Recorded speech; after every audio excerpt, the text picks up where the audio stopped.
টাকা ছাড়া এই দুনিয়াতে কেউ কারো অপর নয়। টাকা আছে তোমার, তাহলে দেখবে সম্পর্কটা ততক্ষণই ভালো আছে। Hello everyone, another to my blog. সবাইকে চেরি ফ্যাশন হাউসে ওয়েলকাম। সবাই কে কোথা থেকে দেখছো এবং আমার ব্লগটি তোমাদের কাছে কেমন লাগে অবশ্যই কিন্তু কমেন্ট করে জানাতে ভুলবে না, এবং শেষ অবধি তোমরা সবাই পাশে থাকবে। তো আজকে আমি বানাতে যাচ্ছি তরমুজের পুডিং। তো কে কে তরমুজের পুডিং খেয়েছে অবশ্যই কিন্তু জানাবে, এবং আমি ট্রাই করতেছি আর খেয়ে কিন্তু আমি পুরাই অবাক। মানে এত মজাদার রেসিপি, তোমরা যদি এই গরমের মধ্যে না ট্রাই করে থাকো তাহলে তোমরা মিস করে ফেলবে। তো আমি ফার্স্ট টাইম তরমুজগুলোকে কেটে ব্লেন্ড করে নিয়েছি, এবং এটাকে ছেঁকে আমি আগার আগার পাউডার দিয়ে চুলাতে জাল করে নেবে, এবং ভালো মতো করে তোমরা এইভাবে ছেঁকে নেবে। পরে যেগুলো অবশিষ্ট থাকে সেগুলো ফেলে দিবে। পরে আমি একটু চিনি মিশিয়ে নিচ্ছি, আর আগার আগার পাউডার দিব। তো এটা বলক আসা পর্যন্ত তোমরা নাড়তে থাকবে। আমি যেভাবে নাড়তেছি তোমরা ওইভাবে একটু নাড়বে। তো আমি এখানে এক চামচ পরিমাণ দিয়েছি। এটা যেহেতু চামচটা সামনে ছিল না, যার কারণে আমি মোটকা দিয়ে মেপে দিয়েছি। তো তোমরা যতটুকু প্রয়োজন ততটুকু দিতে পারো, আর যে যেমন চিনি খাও তেরকম দিবা। তো আমি কিন্তু এত বেশিও খাই না, এত কমও খাই না, মিডিয়াম দিয়েছি।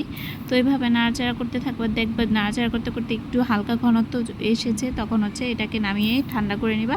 ঠান্ডা করে নামিয়ে নেওয়ার পর একটা বাটিতে করে এটাকে ফ্রিজে রেখে দিবা।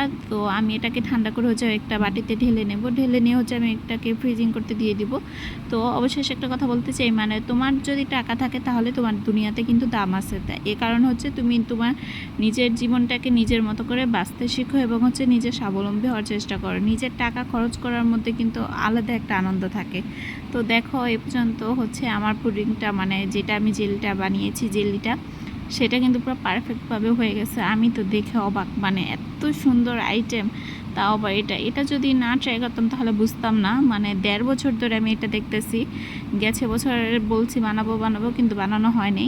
পরে এবারকে একটু ট্রাই করেই ফেললাম। পরে আমি দুধ জাল করে নেব। তো দুধটাও একই প্রসেসে আমি জাল করে নিয়েছিলাম। সেটাতেও চিনি দিয়েছি, আর আগার আগার পাউডার দিয়ে ভালোভাবে জাল করে আমি ঠান্ডা করে এই তরমুজটা জেলি যেটা করেছি সেটা করে এটার উপরে দুধের যেটা আমি ঠান্ডা করে রেখেছি মিশ্রণটা সেটা ঢেলে দেব। এবং তোমরা তোমাদের মতো করে করতে পারো। তো আমি কিন্তু আমার মতো করে করেছি। মাশাআল্লাহ দেখতে অনেক সুন্দর হয়েছে। চাইলে তোমরা এটা ট্রাই করে দেখতে পারো। আমার কাছে বরাবরই এটা অনেক ভালো লাগছে। তো এটা আমি ফ্রিজে রেখে দেবো। ফ্রিজ থেকে নামিয়ে পরে সাইডগুলোকে ভালো মতো কেটে নিয়ে আমি এটাকে ঢেলে নেব। দেখো কতটা সুন্দর আসছে মাশাআল্লাহ। দেখতে এতটা লোভনীয় হয়েছে, খেতেও কিন্তু তার চেয়ে বেশি মজা হয়েছে।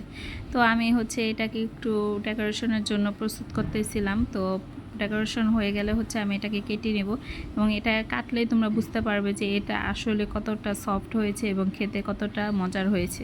তোমরা যারা এটা এখনও ট্রাই করোনি অবশ্যই ট্রাই করবা। তো ভিডিওটি ভালো লাগলে অবশ্যই শেয়ার করতে ভুলবা না। আল্লাহ হাফেজ সবাইকে।